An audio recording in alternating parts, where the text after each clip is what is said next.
So Kakao Lover, merong nagtanong no, saan daw ituturo ko daw kung paano kumuha ng mga sayon. So dapat yung mga sayon kinukuha doon sa mother tree, yung identified na. May mga tagging po 'yon.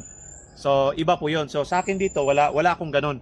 Dito lang ako kumukuha sa aking mga pananim kasi galing na ito doon sa mga mother tree. Kunyari ito. Ito. So kukuhanin natin yung dulo. May bunga na siya, okay, no? May bunga na siya. Tapos, kunyari, dito ako kumuha, no? Kuha tayo dun sa dulo. Kasi pag naputulan natin yan, makaka-apekto rin sa mga bunga yan. Eh, maliit pa siya, okay pang kuhanan yan, no? So, pencil size. Katulad nito, dito. Kasi magtitiping din naman ako, eh. So, magtitiping din naman ako, pwede ko siyang kuhanan. No? Pero dapat dun sa mga mother tree talaga. Kunyari, ito.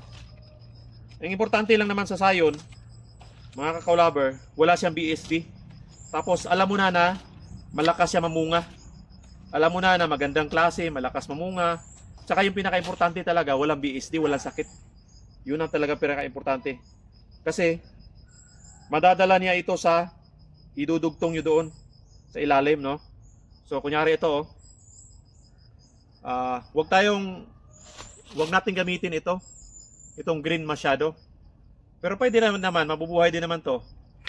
Ginagawa ko to, hinahaluan ko ng medyo brown sa ilalim, no? Pero mas maganda yung may active na bud eye. Kunyari ito, napaka-active niya, oh. Yan. So kahit ano lang siya, ganyan lang kahaba, oh. Mga 4 inches. Tapos tatlong mata. Yan. Tapos titingnan mo kung walang itim-itim sa gitna. Ayan, oh. Ayan, may umitim, may nag-brown siya konti. Kaya hindi mo magagamit 'yon. Maghanap ka talaga. So, nakapaghanap na ako doon sa kabila. Wala siyang BSD, ayan, oh. Puting-puti po siya, oh.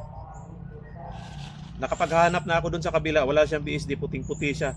After 1 minute, no, 30 seconds, malalaman mo 'yan, eh. Magba-brown ito. Itong ano niya, yung kahoy niya. May bud eye, ayan, may mga bud eye siya. Brown at saka green, so pwede mong gamitin. Magandang klase ito, mga Kakao Lover. Yun ang pinaka-importante, wala siyang sakit.